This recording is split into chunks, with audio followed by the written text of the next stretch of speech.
आप देख रहे हैं एसडीएम न्यूज़। मैं हूं रियाद अंसारी। इस वक्त मैं महाराष्ट्र के ऐतिहासिक शहर औरंगाबाद से बात कर रहा हूं। इस वक्त हम सुबेदारी गेस्ट हाउस में मौजूद हैं। मेरे साथ मौजूद है देखिए एक मशहूर समाज सेवक, खिदमतगार और राजनीति में भी है। साक़ी अहमद साहब नाम है इनका। पूरा तारुफ उनके ज़माने में सुनना चाहेंगे।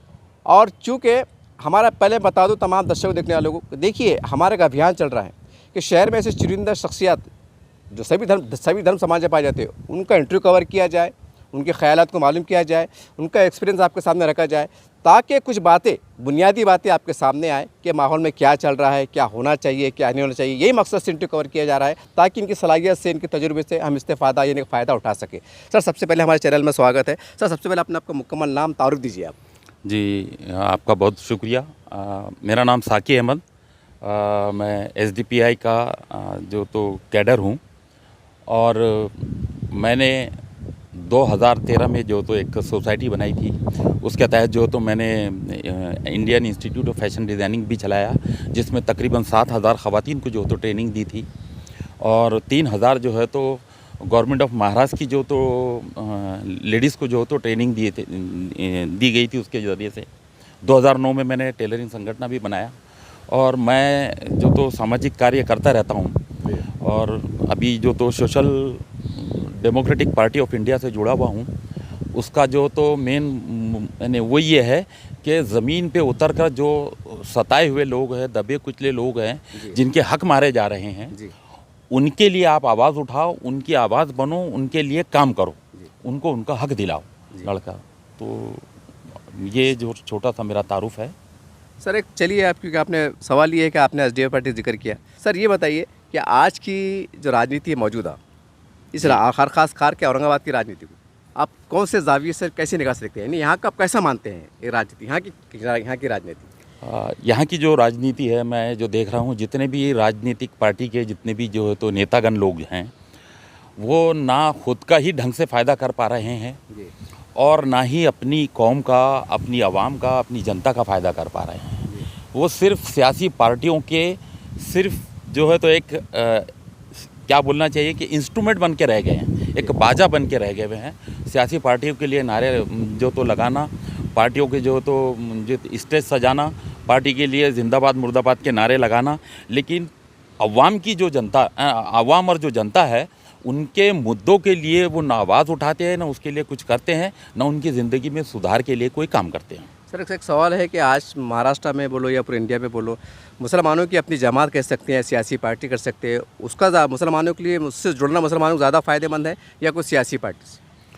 सियासी पार्टी कोई भी हो, उससे जुड़ सकते हैं, लेकिन हमने गुज़िश्ता 70 सालों में देखा कि हम मुसलमान हर सियासी पार्टी में था।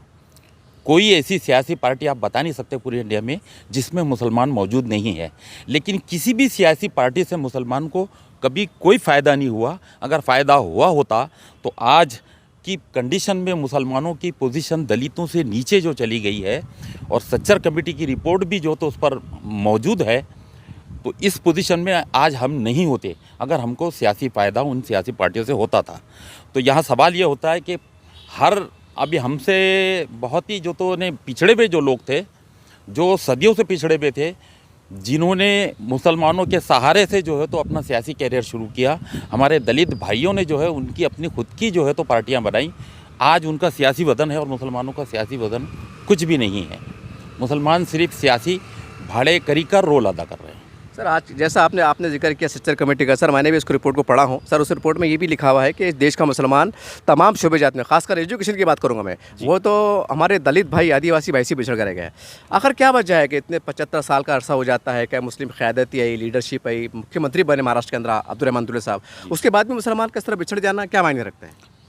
उसकी बुनियादी वजह यह है कि मुसलमानों ने जो है, जिनको उनके मज़हब ने ही बताया है, सबसे पहली जो तो कुरान की आयत में उनको बताया गया है कि इक़रा बिस्मि रब्बिकल्लज़ी, पढ़ अपने रब के नाम से, लेकिन उन्होंने उस सबक को ही भुला दिया, कुरान को पशे पुश्त डाल दिया। उसके नतीजे में ये है कि हमारे मुसलमानों के अंदर जो है एजुकेशन की बैकवर्डनेस बहुत ज़्यादा है, एजुकेशन पे तवज्जो ही नहीं है। और जो कुछ हो भी रही है, अब देखने में ये आ रहा है कि हमारे जो है नौजवान वो जो है एजुकेशन नहीं ले रहे हैं, वो दीगर फालतूगिरी में लगे हैं, नेताओं के पीछे भाग रहे हैं, और हमारी बच्चियां जो है तो वो एजुकेशन हासिल कर रही है।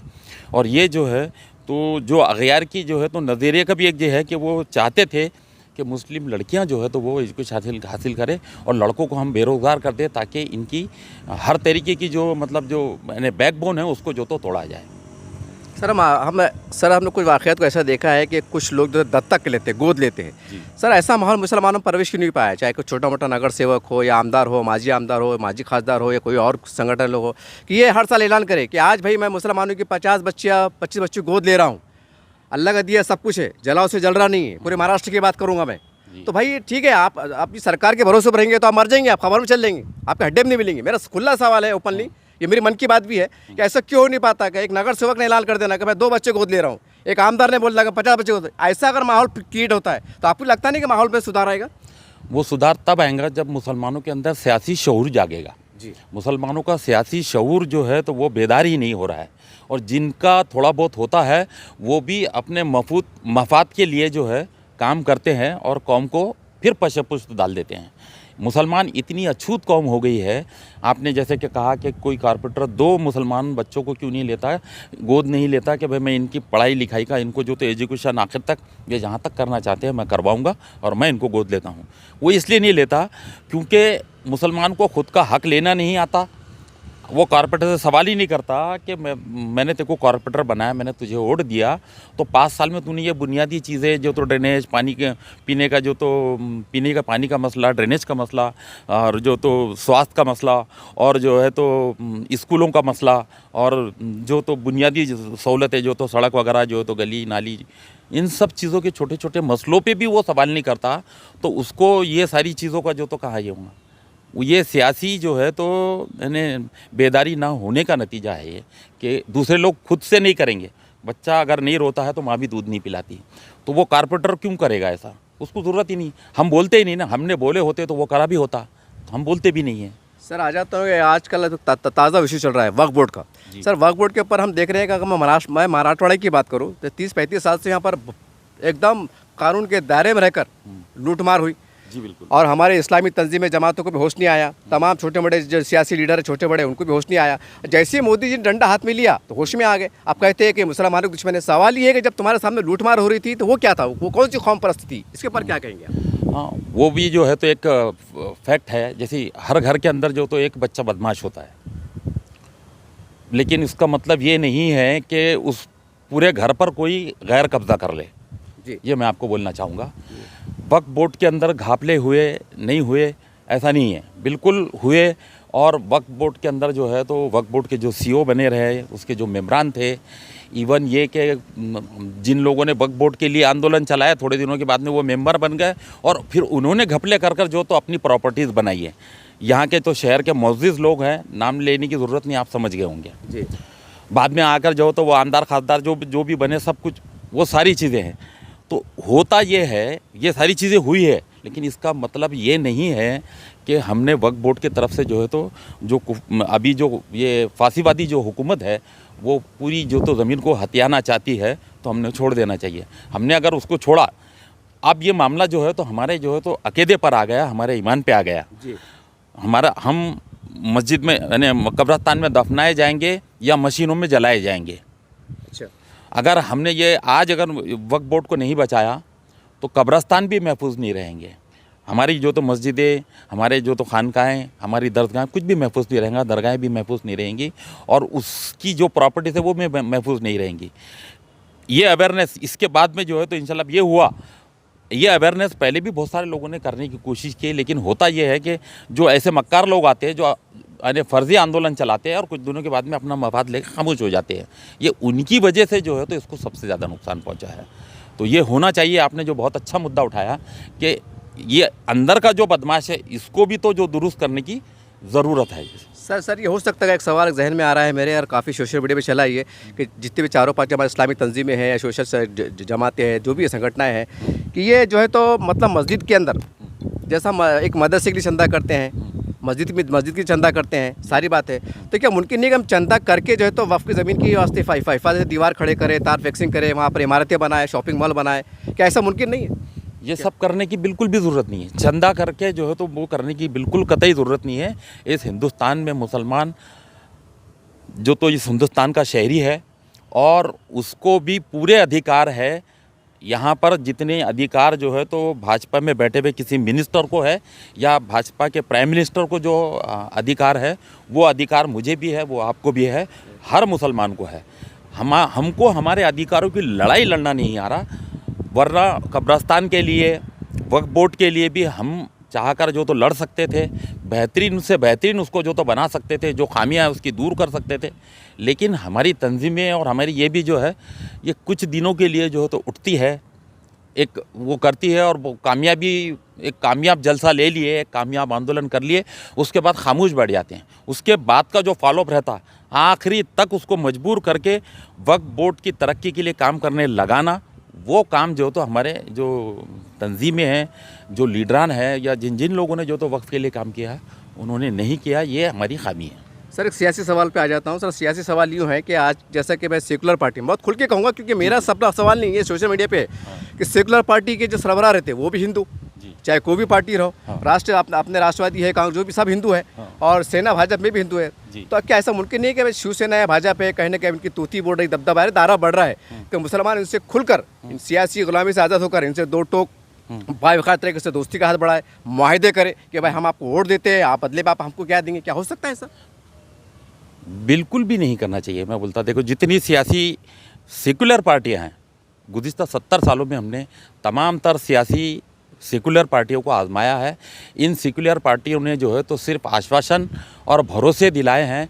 इन्होंने कभी भी मुसलमानों की न हिफाजत करे, ना वफ़ की हिफाजत करे, ना मुसलमानों की जान माल की हिफाजत करे, ना फिसादात में उनको जो तो से उनको बचाए, ना उनको जो तो एजुकेशन दिए, ना उनकी तरक्की के लिए कोई काम करा।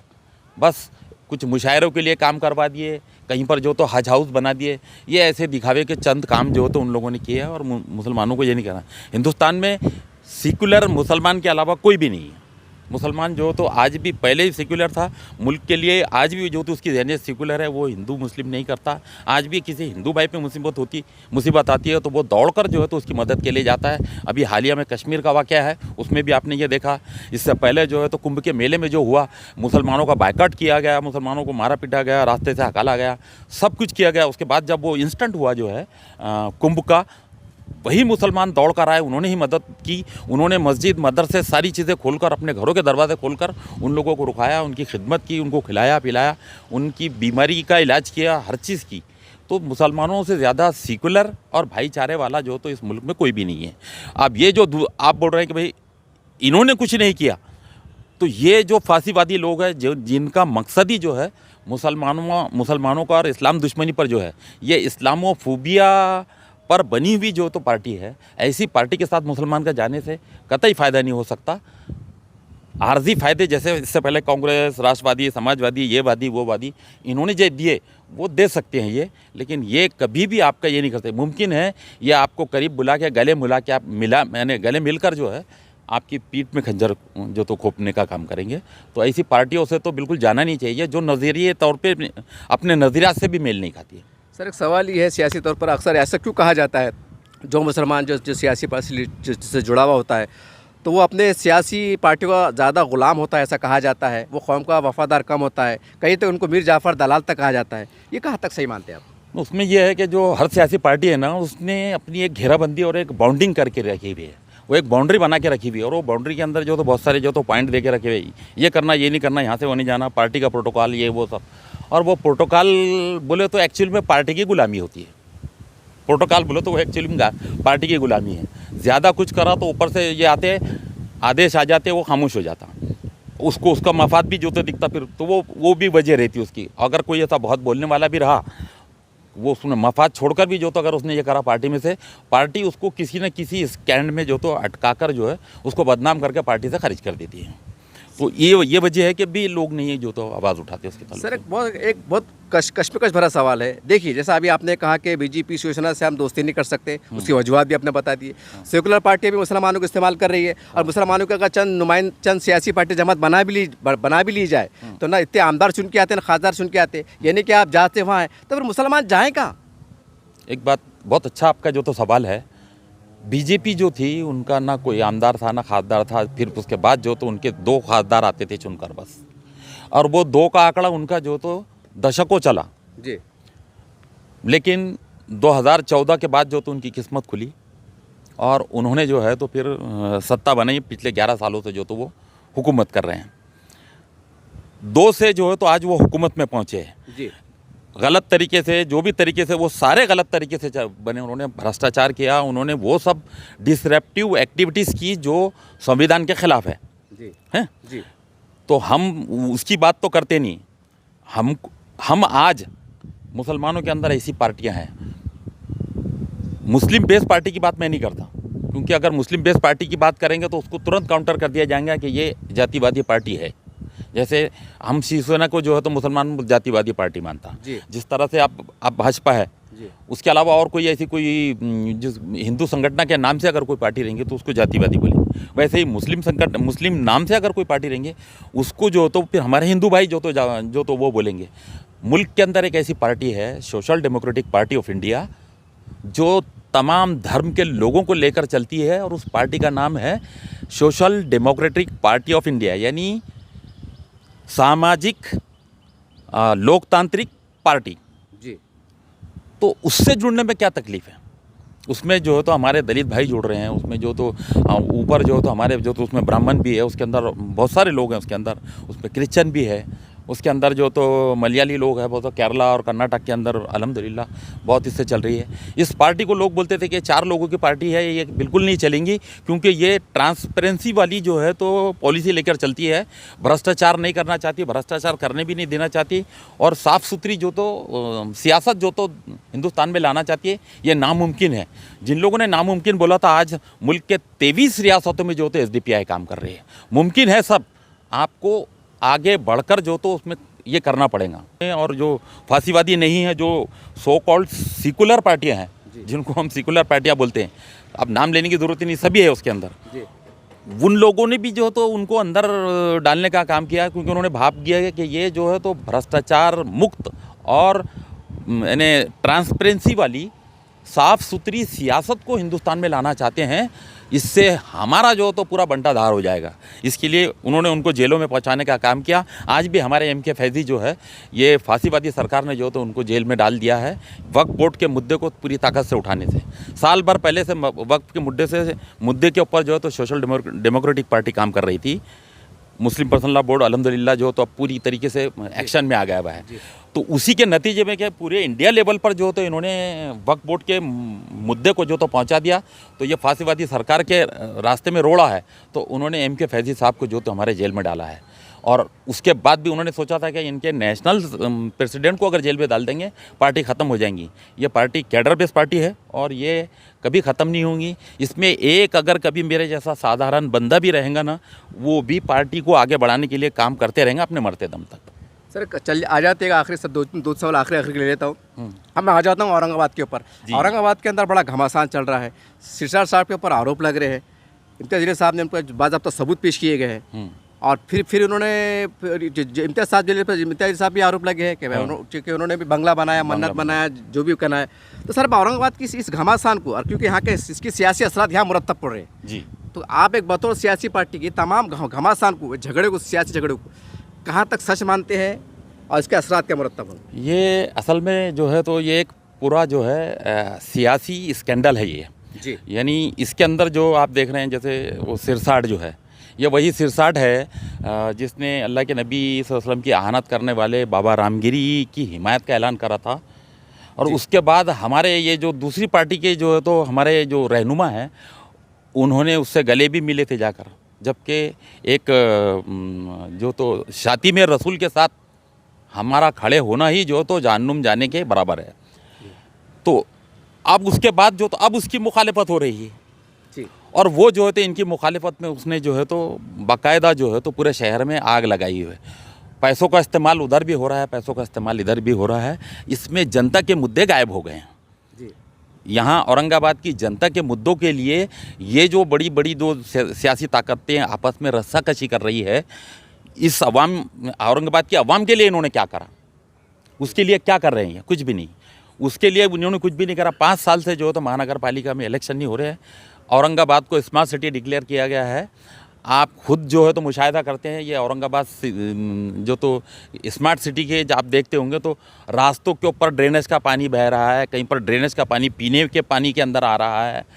सड़कों की हालत इतनी ख़राब है स्मार्ट सिटी के जो तो उसमें जो तो सड़कें बनी हुई है, और सड़कें बनने के दूसरे महीने से जो तो गड्ढे गिरना चालू हो जाते हैं वहाँ पर। आज भी पूरे शहर में जितनी सड़कें बनी हुई हैं 99% सड़कें ऐसी है कि उनको तोड़ के दोबारा बनाने की ज़रूरत है। वो इतना घटिया काम जो तो किया गया, इतने बड़े भ्रष्टाचार पर ये सब चुप है क्योंकि ये उसी में लिप्त है। सिर्फ जो है ये अपनी किसको हटाना किसको लाना, ये हटाने और लाने की सियासत जो है उसके लिए जो तो ये अवाम को गुमराह कर रहे हैं, दलितों को और मुसलमानों को इस्तेमाल कर रहे हैं। सर काफ़ी सालों से सेकुलर पार्टियों ने मुसलमानों को यूज़ किया और मुसलमान उनके बजदन आगे थे।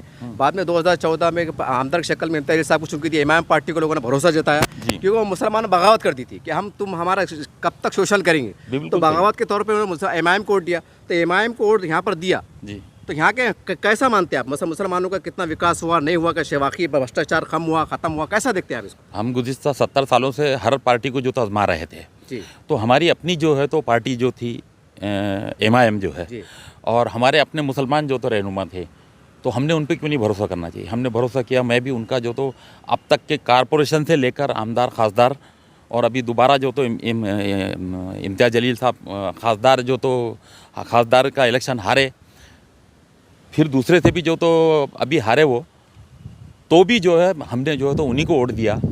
लेकिन वो भी जो है मुसलमानों के मुद्दे जो हैं वो सिर्फ स्टेटमेंट बयानात और उसकी हद तक रख रहे हैं। प्रैक्टिकली जो है तो वो उन मुद्दों के ऊपर जो है तो काम नहीं करते हैं। हमारी शिकायत उनसे भी यही है कि जो प्रैक्टिकली मुद्दे हैं मुसलमानों के और जो तो इस औरंगाबाद की अवाम के, उन मुद्दों के ऊपर जो है तो आपने सिर्फ ज़बानी जमा खर्च के अलावा कुछ भी नहीं किया। आपके हिसाब से औरंगाबाद में क्या होना चाहिए था डेवलपमेंट मुसलमानों का, आपके हिसाब से? मुसलमानों का डेवलपमेंट बोलो तो ये एक ऐसी जो तो यानी सिटी है, तारीखी शहर है और इतना खूबसूरत शहर है कि इसने न्यूयॉर्क वगैरह को जो तो शर्मा देना चाहिए था, ऐसा शहर बनना चाहिए था। लेकिन हम देख रहे हैं कि 25 साल से शिवसेना की जो तो सरकार थी यहाँ पर, और अभी भी वो समझो उन्हीं की लास्ट टाइम भी उनकी थी। आने वाले दिनों में भी लगता नहीं है कि शिवसेना की सरकार ख़त्म होकर कोई और आएगा, वही आने वाले हैं, क्योंकि वो सब बाकी चीज़ें आपको मालूम है पिछली बार भी क्या हुआ था। मेयर बनाने में जो तो किसने क्या क्या किया था, कितने लाख और कितने लाख में जो तो मतलब तय हुआ था, हर एक ने किसने वोट दिया था, वो सारी बातें आपको मालूम है, मुझे बताने की ज़रूरत नहीं। आप जो तो वरिष्ठ पत्रकार हैं, होना वही है। तो हमारा यही बोलना है कि जो है ज़बान पे कुछ और दिल में कुछ वाली बात नहीं होनी चाहिए। कौम के साथ में धोखाधड़ी नहीं होनी चाहिए। आपका मामला बिल्कुल ट्रांसपेरेंट होना चाहिए, साफ़ सुथरा होना चाहिए। आपने जो बोला वो करके दिखाया, वो करके दिखाने को ना, वो उसी बात पे रहना, उसमें आगे पीछे दाएं बाएं आगे से पीछे से कहीं भी कोई सौदा नहीं होना चाहिए।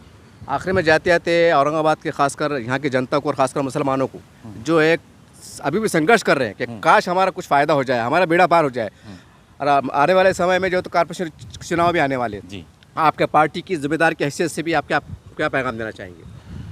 मैं औरंगाबाद की जो तो अवाम से ये बात कहना चाहूँगा कि आपने गुज़िश्ता कई सालों से जो है तो आप सिर्फ ठगे जा रहे हैं, सिर्फ और सिर्फ ठगे जा रहे हैं।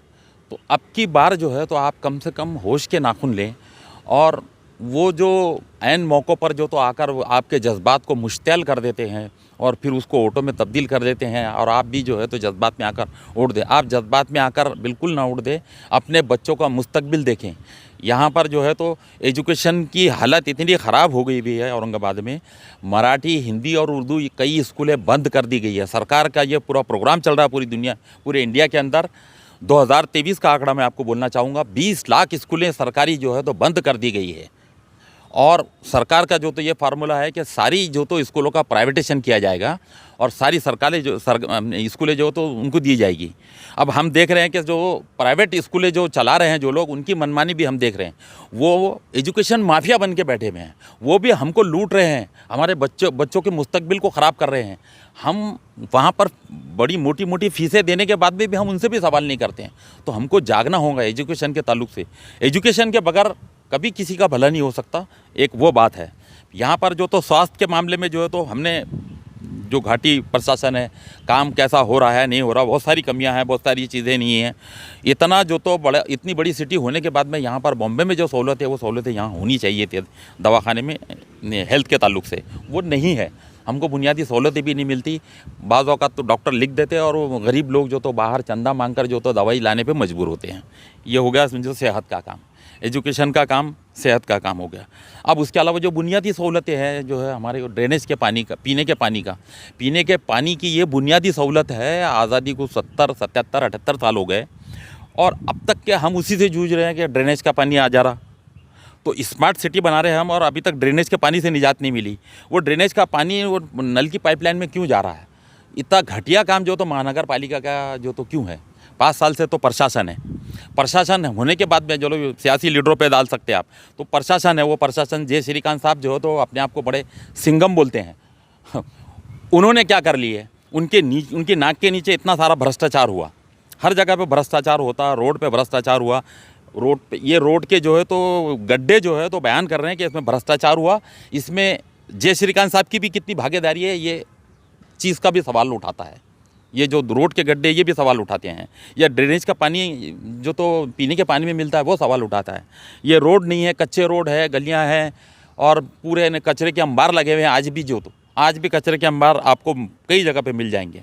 हालांकि हम स्मार्ट सिटी की जो तो बातें करते हैं, तो ये सारी जो तो दशा और दिशा जो है तो औरंगाबाद की बदलना चाहिए। और इसके लिए किसी को नहीं आना पड़ेगा, औरंगाबाद की अवाम को आगे आना पड़ेगा और सोच समझकर आपके हक के लिए कौन काम कर रहा है। गुज़िस्ता 5 साल से किसने आपको छोड़ दिया है और 5 साल से कारपोरेटर ना होते हुए भी, या अभी वो कारपोरेटर नहीं है, कुछ भी नहीं है, तो भी काम कर रहा है क्या वो 5 साल? क्या बस इलेक्शन आया तो 2 साल पहले, 2-3 महीने पहले एक्टिव हो गया और फिर ये जिंदाबाद मुर्दाबाद के नारे, यहाँ रैली वहाँ रैली, यहाँ प्रोग्राम वहाँ प्रोग्राम, यहाँ पर जो तो फूलहार सत्कार ये वो।